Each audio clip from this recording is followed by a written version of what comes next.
Halo guys, welcome back to Kivlog Storyteller. Jadi kali ini aku akan membahas tentang salah satu kasus pembunuhan yang menarik menurutku pada tahun daerah 1840-an di daerah Portugal. Kenapa kasus ini menarik untuk dibahas? Terdapat pembunuhan hingga korbannya itu daerah 70 orangan dalam jangka waktu kurang lebih 4 tahun. Saking gilanya nih, mungkin atau punya dendam kusumat tuh ke orang-orang yang berada di daerah Portugal. Dan saking terkenalnya kepala orang ini itu dimuseumkan di salah satu Universitas Medical Surgical School of Lisbon atau Fakultas Kedokteran Lisbon lah. Yang mungkin biar kita tahu sama otak sama tengkoraknya itu cocok nggak sama kepribadiannya lah anggapannya. Jadi mari kita bahas Diogo Alves, atau yang biasa kita panggil Alves saja biar singkat. Alves ini lahir di Galicia, Spanyol. Tentu jauh dari Portugal bukan? Pada tahun daerah 1810. Alves ini dilahirkan dari sepasang suami istri petani yang kita tahu bagaimana sih background seorang petani yang menunggu untuk pemanen serta keuangan yang tidak stabil lah anggapannya. Setelah usianya menginjak 19 tahun, seperti kebanyakan orang-orang Galicia, si Alves ini disuruh merantau tuh ke daerah Lisboa, daerah Portugal. Dengan pikiran orang tuanya ini mungkin kalau di daerah ibu kota pekerjaannya itu lebih menguntungkan daripada menjadi seorang petani. Kenapa ke daerah Portugal? Pertanyaannya adalah itu. Portugal sendiri itu merupakan kayak suatu kota dengan ekonomi yang lebih baik lah daripada Spanyol. Tentu si Alves ini hanya menurut aja ke orang tuanya kan, karena usia 19 tahun dengan background yang seperti petani dan tidak ada perlawanan. Tentu si Alves ini berangkat ke daerah Lisboa, Portugal dan mencari berbagai pekerjaan yang ada. Tentu sangat sulit. Kenapa? Bisa dilihat dari segi usianya itu hanya 19 tahun. Dia pun mencari dengan susah payah dan akhirnya ditemukan suatu pekerjaan yang mampu untuk menerima anak usia Alves ini dengan status yaitu pelayan pada daerah keluarga bangsawan-bangsawan yang ada di Portugal. Selain melayani keluarga bangsawan ini, tahu sendirilah uang dari pelayan ini berapa sih.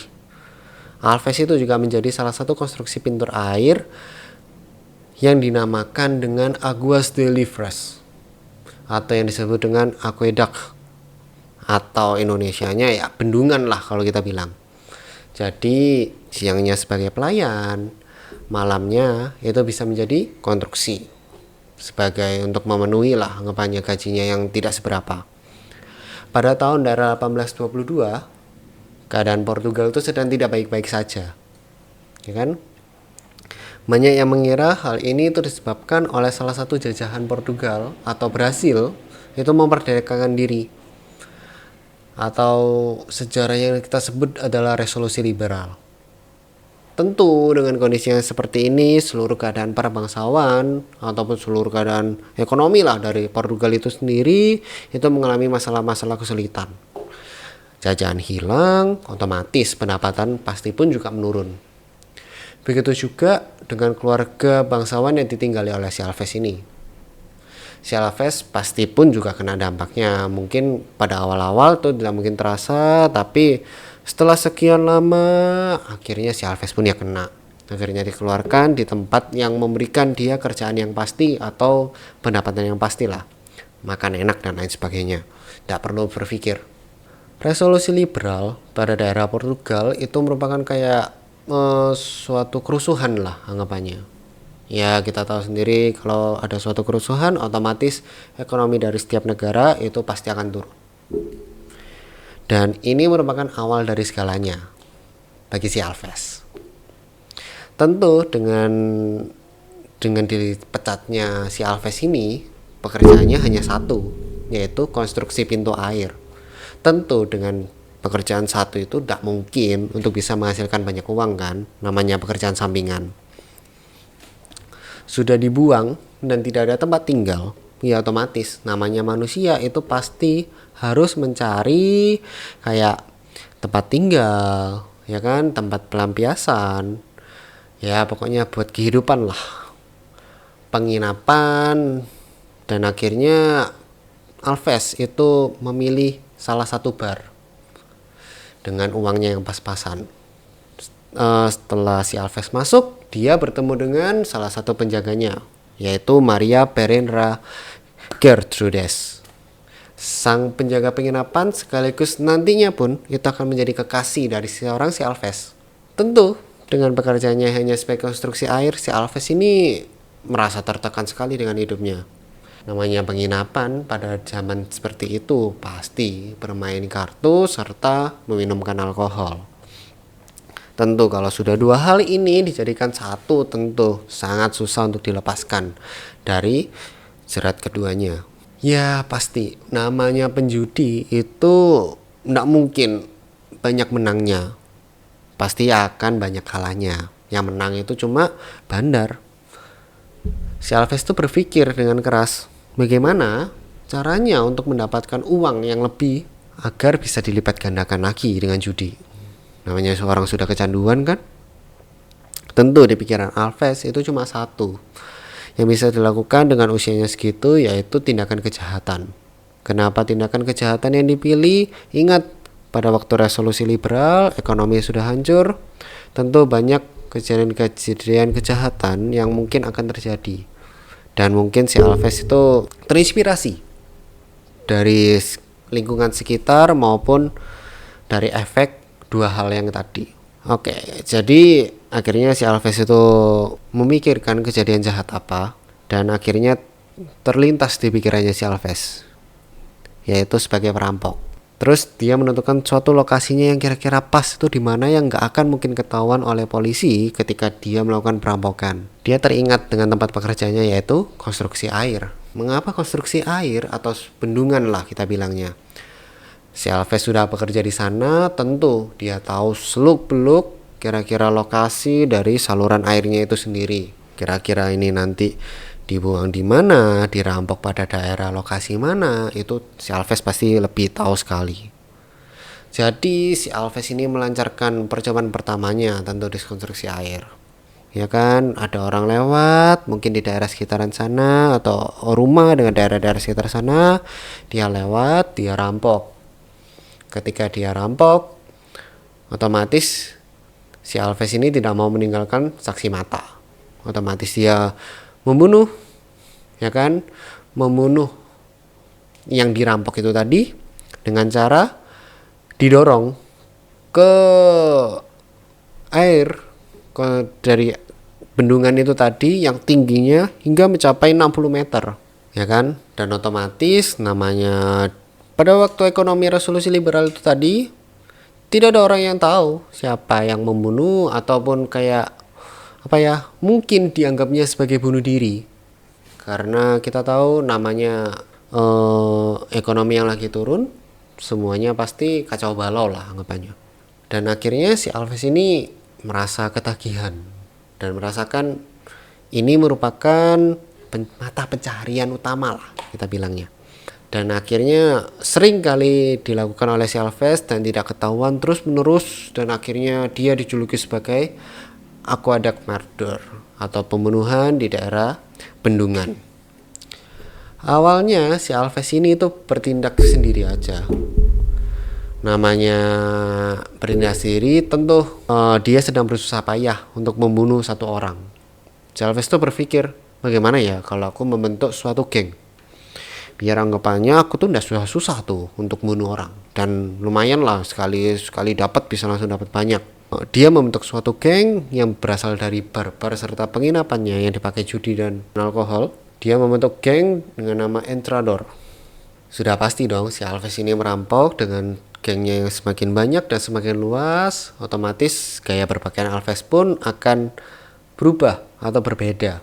Kenapa begitu? Ya namanya orang sudah pegang uang dengan banyak, otomatis sudah berbeda penampilannya lah, dan dia semakin berani untuk memakai pakaian-pakaian yang mahal. Tentu si penjaga penginapan ini, Maria, itu terkesima dengan si Alves. Dan akhirnya mereka mulai untuk melakukan kerjasama ataupun mungkin kayak berhubungan lah antara mereka berdua. Dan akhirnya si Maria ini masuk bergabung dalam gengnya si Alves.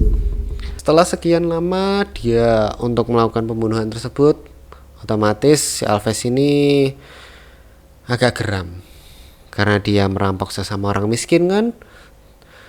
Tentu si Alves ini berpikir, kelihatannya kurang deh uangnya. Kalau aku merampok hanya segini-segini aja, bakal banyak pembagiannya, atau mungkin yang didapatkan hanya sedikit. Dan ini pun dikuatkan dengan banyaknya temuan mayat di daerah konstruksi air, sehingga banyak orang itu yang nggak mau tuh untuk jalan ke daerah sana, takutnya terjadi apa-apa kan. Akhirnya si Alves ini mulai berpikir keras, bagaimana ya cara untuk mendapatkan uang yang lebih banyak lagi dengan merampok. Akhirnya setelah berpikir keras, dia berpikir tentang keluarga bangsawan yang pernah dia layani, anggapannya. Tapi tidak mungkin dengan keluarga bangsawan yang dilayani karena letaknya kan di pusat kota. Jadi dia berpikir mungkin cari keluarga bangsawan yang berada di daerah luar atau jauh lah dari pusat kota atau Lisboa. Akhirnya geng dari Alves ini mulai untuk menunjuk target yang berada di Rua das Flores yang jaraknya ratusan kilometer dari daerah Lisboa.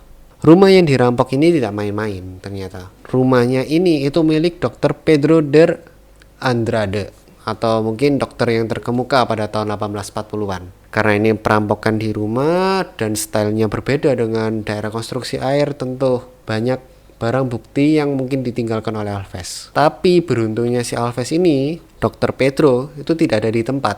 Jadi si Alves itu kayak leluasa gitu lah untuk mengambil barang-barang yang dirampok, apapun itu. Ya rumahnya orang terkemuka kan. Tapi sayangnya si Alves ini melakukan suatu kesalahan. Istri dan anak-anak dari Dr. Pedro ini ternyata masih ada di rumah. Dan melihatlah apa yang dilakukan oleh si Alves. Tentu dengan pikiran si Alves, dia nggak akan mungkin untuk disekap atau kan kayak diikat dan lain sebagainya. Pasti pikirannya hanya satu, menghilangkan saksi mata dengan pembunuhan. Akhirnya istri dan anak-anaknya dibunuh oleh si Alves, dan si Alves pergi dari rumah itulah. Namanya perampokan pertama, tentu balik lagi saya bilang barang buktinya pasti banyak, dan karena yang dicuri ini merupakan salah satu orang terkenal, maka Dr. Pedro itu tidak diam.